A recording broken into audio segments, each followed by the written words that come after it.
O triunfo da mecânica newtoniana. Nós já tratamos de alguns usuários fenômenos explicados por Newton, a partir da sua lei da gravitação universal. Vamos discutir agora algumas aplicações teóricas feitas na era pós-newtoniana. A primeira delas, o valor de G é a massa da Terra.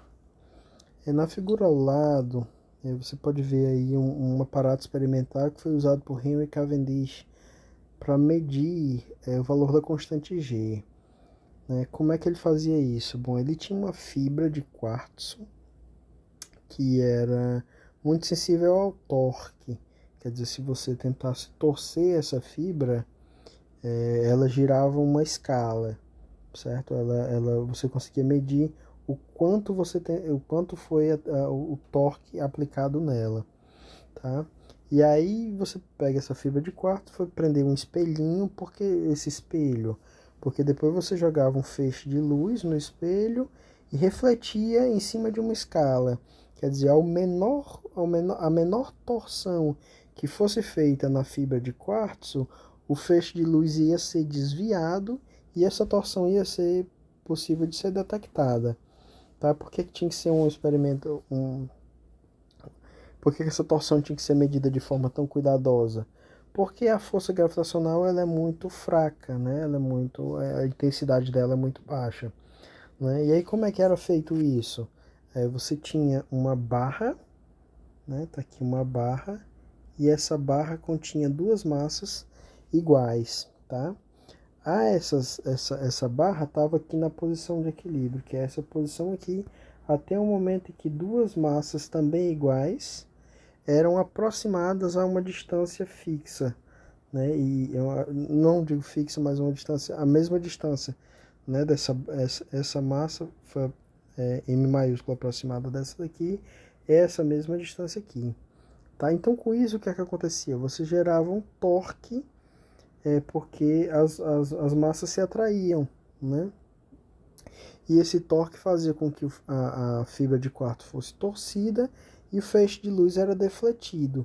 E com isso você conseguia medir a força que era feita entre as massas, tá? E a partir disso foi possível obter um valor de G, e o valor obtido por Cavendish foi de 6,71 vezes 10 a menos 11 Newton vezes metro quadrado dividido por quilograma ao quadrado. Isso é muito próximo do valor moderno, de 6,6739 vezes 10 a menos 11, tá? Nas mesmas unidades. Então, medindo G, você pode pesar a Terra. E o Cavendish chamou esse experimento dele de pesagem da Terra. Por quê?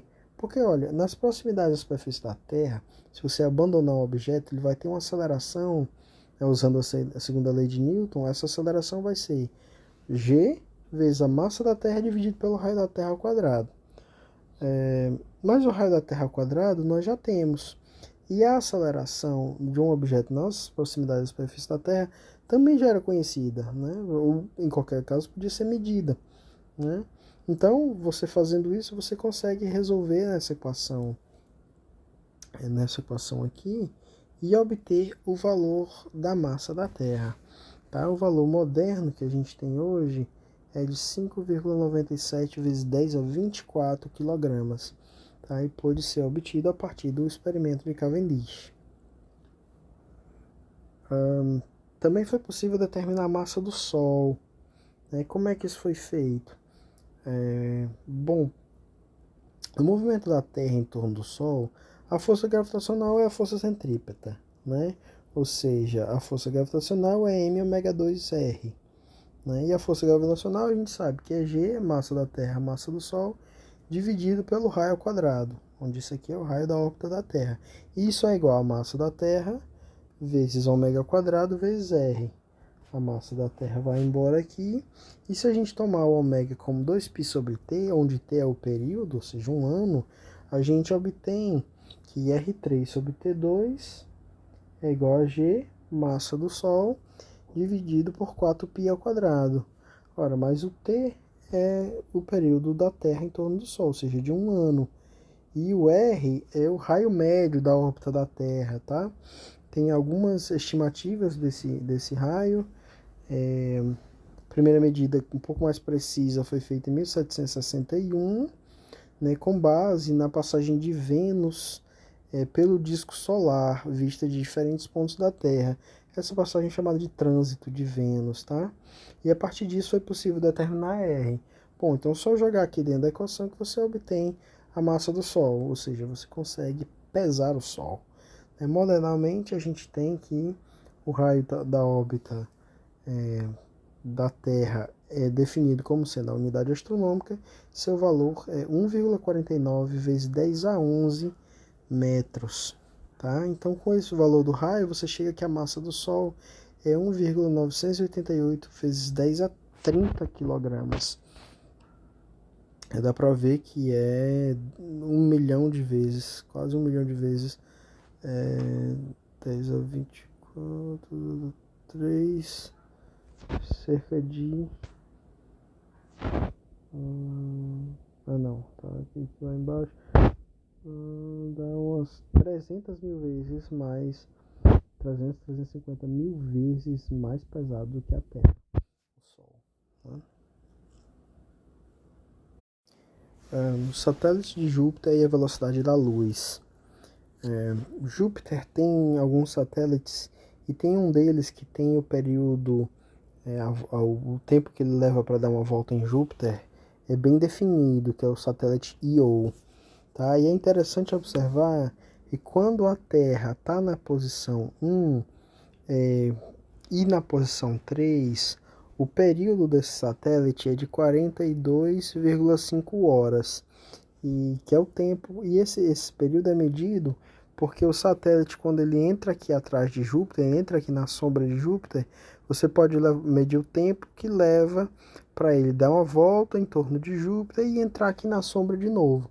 E é assim que esses 42,5 horas são obtidos. Mas acontece uma coisa interessante. Quando a Terra está aqui na posição 2, por exemplo, né, e o Io entra aqui atrás, ele leva mais tempo, né, uma pessoa que está na Terra percebe que é como se ele levasse mais tempo para dar uma volta completa em torno de Júpiter. Já quando a Terra está aqui na posição 4, a percepção é contrária. A impressão que dá é que ele leva menos de 42,5 horas para dar uma volta completa em torno de Júpiter. Por que isso acontece? Porque a velocidade da luz é finita. Tá? Quando ele está aqui em cima, a distância que a luz vai percorrer é maior, já que a Terra está se afastando de Júpiter. E quando o planeta Terra está aqui embaixo, como ela está se aproximando de Júpiter, a distância que a luz percorre é menor. Então isso leva a uma diferença na observação do período do satélite Io. Tá? Usando essas diferenças, o astrônomo Olaf Römer foi capaz de deduzir que a velocidade da luz era finita e chegou a um valor que é 25% menor do que o valor moderno, de 3 vezes 10 oitava metros por segundo. Mas note que essas observações astronômicas, junto com o conhecimento das leis de Newton, levaram a uma dedução importante sobre a ótica, né, que é a propagação da luz. Até então havia dúvidas, muita gente achava que a velocidade da luz era infinita, mas na realidade ela não é, ela é muito grande, mas ela é finita, e isso é mais um sucesso da teoria, né, da gravitação newtoniana.